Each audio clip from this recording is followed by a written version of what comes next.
Bonjour. Le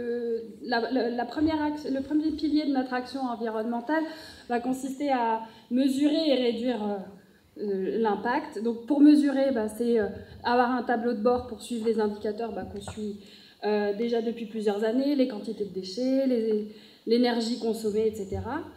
Il y a aussi, dans la mesure des indicateurs, la mise à jour du bilan carbone qui aura lieu cette année.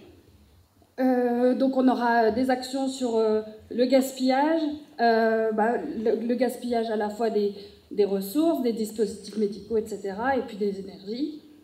Et on mettra à jour aussi le plan de mobilité cette année, parce qu'on sait que c'est un enjeu fort de l'établissement, du fait de ce positionnement en ville d'une part, et des difficultés de stationnement qu'on rencontre régulièrement.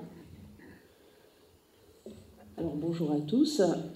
Concernant la deuxième thématique qui est contribuer aux prises de conscience et à la montée en compétences, en effet, la priorité est de développer les compétences dans le domaine de la RSE et dans le domaine de l'éco-conception également pour l'ensemble des acteurs de l'établissement. Alors, former pourquoi? Former pour agir et pour mieux co-construire. La recette est probablement dans la co-construction de ce projet d'établissement. Ensuite, on aura la mise en place d'un COPIL environnemental. Pourquoi ce COPIL? Parce qu'il faudra s'appuyer finalement sur des référents pour mener la démarche. Mais je le redis, c'est l'ensemble des acteurs de l'établissement qui seront impliqués dans cette démarche et la clé de succès s'appuie sur l'ensemble des acteurs. Enfin, c'est valoriser aussi au travers un label au sein de notre établissement. On a parlé du label d'attractivité au sein des ressources humaines, mais il y aura aussi une reconnaissance à obtenir par le biais de ce label qui pourra être un label sur l'unité durable, sur l'éco-conception des soins. Bien sûr, en fait, toute activité met en place des indicateurs pour nous permettre au sein de nos services, au sein des unités, de suivre mieux notre démarche RSE. Et donc, il y aura des indicateurs de suivi que l'on aura définis ensemble pour mieux suivre cette activité.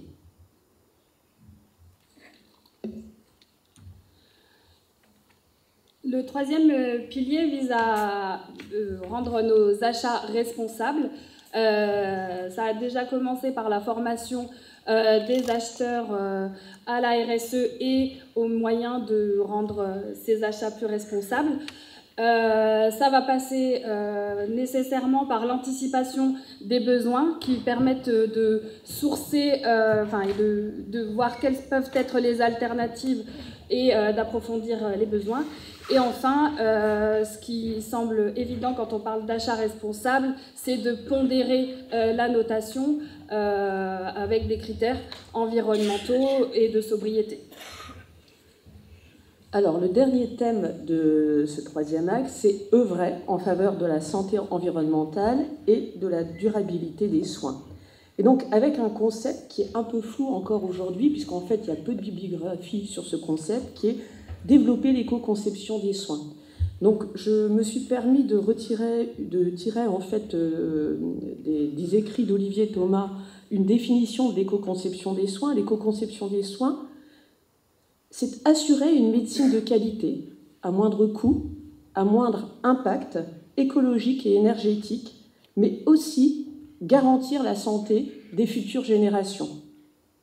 Ce concept, en effet, est créé par Olivier Thomas il y a une dizaine d'années.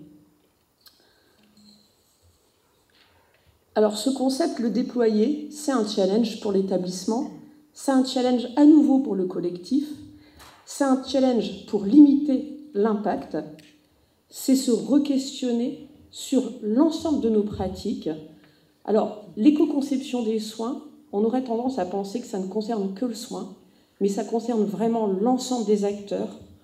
Il faut emporter le collectif de cet établissement avec les administratifs, mais aussi tout ce qui est les médicothèques, les soignants, tous les métiers qui vont nous permettre d'agir et de refondre nos parcours de soins en impulsant la démarche d'éco-conception des soins.